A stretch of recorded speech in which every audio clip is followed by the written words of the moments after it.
بسم اللہ الرحمن الرحیم. ویورز، آج کا جو ٹاپک ہے وہ عرف عام میں حق شفا کے نام سے جانا جاتا ہے اور اس کے متعلق بہت سی غلط فہمیاں بھی ہیں.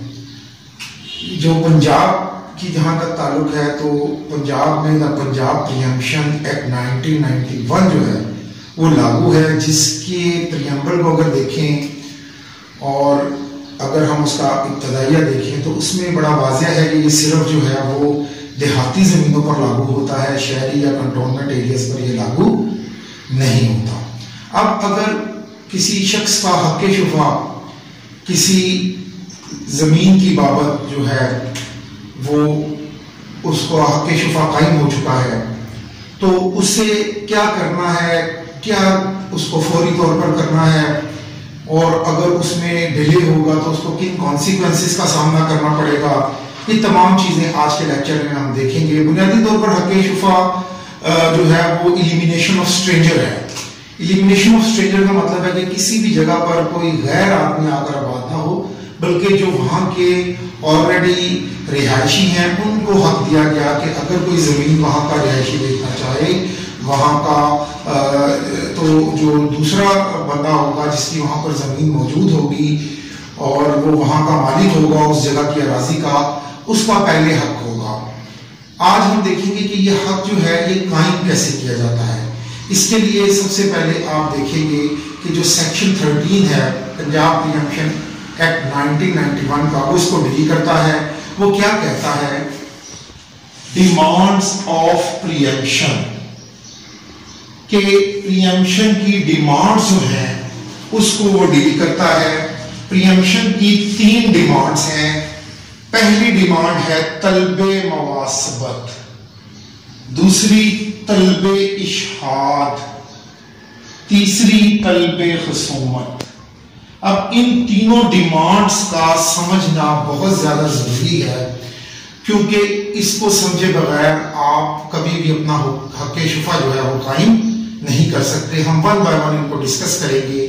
سب سے پہلے دیکھتے ہیں کہ جو طلب ہے جس کو طلب مواسبت کہا جاتا ہے وہ کیا کہتی ہے. اس کا مطلب ہے immediate demand by a preemptor in the sitting or meeting in which he has come to know of the sale, declaring his intention to exercise the right of preemption. یہ بہت اہم چیز ہے جی، جسے آپ طلب جو مواسبت کہتے ہیں. وہ کہتا ہے کہ اگر کسی بھی شخص کو پتہ چلا ہے کہ وہ ایسی زمین جس پر اس کا حق شفا بنتا ہے وہ بک رہی ہے یا بیچ دی گئی ہے تو فوری طور پر وہ اسی مجلس میں اسی میٹنگ میں اپنا حق شفا قائم کرے گا اور کہے گا میں اسے خریدنا چاہتا ہوں. اسے کہتے ہیں طلب مواسبت. اسی وقت اس نے اپنی نیت انٹینشن ظاہر کرنی ہے کہ وہ فلاں زمین کو خریدنا چاہتا ہے. اگر یہ طلب وہ نہیں کرے گا تو آگے کی طلب بھی وہ نہیں کر سکتا. یہ چین میکنزم ہے، کنٹینیوٹی میں ہے، ایک طلب کے بعد دوسری طلب ہے.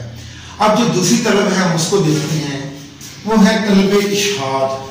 طلب اشہاد کا مطلب ہے ڈیمانڈ بائی اسٹیبلشنگ ایویڈنس، یعنی آپ نے کوئی ایسی شہادت قائم کرنی ہے جو آپ کے حق شفا کہ آپ اپنا حق شفا استعمال کرنا چاہتے ہیں. لیکن یہ جو بھی شہادت ہے یہ not later than 2 weeks from the date of knowledge، یعنی طلب مواسبت کے 2 ہفتوں کے اندر آپ کو دوسری طلب اشہاد کرنی ہے. اس کا طریقہ کار یہ ہے کہ یہ رائٹنگ میں ہوگی اور اس کو 2 جو گواہان ہیں وہ تصدیق کریں گے اور آپ رجسٹرڈ اے ڈی کے ذریعے پوسٹ کر کے جو ہے اسے بھجوائیں گے. اگر اس گاؤں میں رجسٹرڈ اے ڈی کی سہولت یا پوسٹل سروسز نہیں موجود تو آپ اورل نوٹس بھی 2 گواہان کی موجودگی میں اس کو جا کر بتا سکتے ہیں اپنی طلب اشہاد کے بارے میں، جو کہ آج کل تقریباً ہر جگہ پر رجسٹرڈ اے ڈی کی سہولت موجود ہے.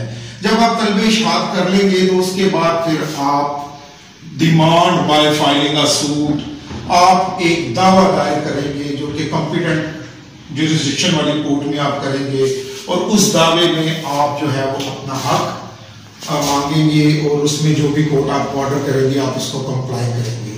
تو جناب یہ آج کا مختصر سا لیکچر صرف طلب کے بارے میں تھا، کیونکہ اس میں بڑی کنفیوژن ہے۔ سب سے پہلے مواسبت ہے، پھر اشہاد ہے، پھر خصومت ہے۔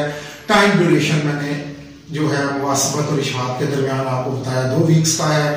ایک دن بھی زیادہ ہو گیا تو آپ کی یہ طلب ضائع ہو جائے گی، یہ بات بڑی ضروری ہے۔ دوسری بات، طلب مواسبت جس مجلس میں آپ بیٹھے، اگر اٹھ کر گھر چلے گئے واپس آ کر کہا تب بھی وہ طلب جو ہے وہ قانونی طور پر ضائع ہو جاتی ہے۔ آپ کو فوری انٹینشن ظاہر کرنی ہے without wasting a single second. تو اس میں ٹائمنگ بہت امپورٹنٹ ہے۔ اگلے لیکچر تک کے لیے مجھے اجازت دیں، اور پھر آپ سے یہ گزارش ہے کہ آپ بیل بٹن کو پریس کریں اور میرا چینل سبسکرائب کریں، لائک کریں، کمنٹس دیں۔ بہت شکریہ۔ آپ طلب جو مواسبت کہتے ہیں، وہ کہتا ہے کہ اگر کسی بھی شخص کو پتہ چلا ہے کہ وہ ایسی زمین جس پر اس کا حق شفا بنتا ہے وہ بک رہی ہے یا بیچ دی گئی ہے، تو فوری طور پر وہ اسی مجلس میں، اسی میٹنگ میں اپنا حق شفا قائم کرے گا اور کہے گا میں اسے خریدنا چاہتا ہوں۔ اسے کہتے ہیں طلب مواسبت۔ اسی وقت اس نے اپنی نیت، انٹینشن ظاہر کرنی ہے کہ وہ فلاں زمین کو خریدنا چاہتا ہے۔ اگر یہ طلب وہ نہیں کرے گا تو آگے کی طلب بھی وہ نہیں کر سکتا۔ یہ چین میکنزم ہے، کنٹینیوٹی میں ہے، ایک طلب کے بعد دوسری طلب ہے۔ اب جو دوسری طلب ہے ہم اس کو دیکھتے ہیں، وہ ہے طلب اشہاد۔ طلب اشہاد کا مطلب ہے ڈیمانڈ بائی اسٹیبلشنگ ایویڈنس، یعنی آپ نے کوئی ایسی شہادت قائم کرنی ہے جو آپ کے حق شفا کہ آپ اپنا حق شفا استعمال کرنا چاہتے ہیں، لیکن یہ جو بھی شہادت ہے یہ not later than 2 weeks from the date of knowledge, یعنی طلب مواسبت کے 2 ہفتوں کے اندر آپ کو دوسری طلب اشہاد کرنی ہے۔ اس کا طریقہ کار یہ ہے کہ یہ رائٹنگ میں ہوگی اور اس کو 2 جو گواہان ہیں وہ تصدیق کریں گے اور آپ رجسٹرڈ اے ڈی کے ذریعے پوسٹ کر کے جو ہے اسے بھجوائیں گے۔ اگر اس گاؤں میں رجسٹرڈ اے ڈی کی سہولت یا پوسٹل سروسز نہیں موجود تو آپ اورل نوٹس بھی 2 گواہان کی موجودگی میں اس کو جا کر بتا سکتے ہیں اپنی طلب اشہاد کے بارے میں، جو کہ آج کل تقریباً ہر جگہ پر رجسٹرڈ اے ڈی کی سہولت موجود ہے۔ جب آپ طلب اشہاد کر لیں گے تو اس کے بعد پھر آپ demand by filing a suit, آپ ایک دعویٰ دائر کریں گے جو کہ کمپیٹنٹ جوریسڈکشن والی کورٹ میں آپ کریں گے، اور اس دعوے میں آپ جو ہے وہ اپنا حق مانگیں گے اور اس میں جو بھی کورٹ آپ آرڈر کریں گے آپ اس کو کمپلائی کریں گے۔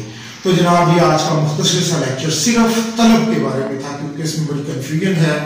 سب سے پہلے مواسبت ہے، پھر اشہاد ہے، پھر خصومت ہے۔ ٹائم ڈیوریشن میں نے جو ہے مواسبت اور اشہاد کے درمیان آپ کو بتایا 2 ویکس کا ہے۔ ایک دن بھی زیادہ ہو گیا تو آپ کی یہ طلب ضائع ہو جائے گی، یہ بات بڑی ضروری ہے۔ دوسری بات، طلب مواسبت جس مجلس میں آپ بیٹھے، اگر اٹھ کر گھر چلے گئے واپس آ کر کہا تب بھی وہ طلب جو ہے وہ قانونی طور پر ضائع ہو جاتی ہے۔ آپ کو فوری انٹینشن ظاہر کرنی ہے without wasting a single second. تو اس میں ٹائمنگ بہت امپورٹنٹ ہے۔ اگلے لیکچر تک کے لیے مجھے اجازت دیں، اور پھر آپ سے یہ گزارش ہے کہ آپ بیل بٹن کو پریس کریں اور میرا چینل سبسکرائب کریں، لائک کریں، کمنٹ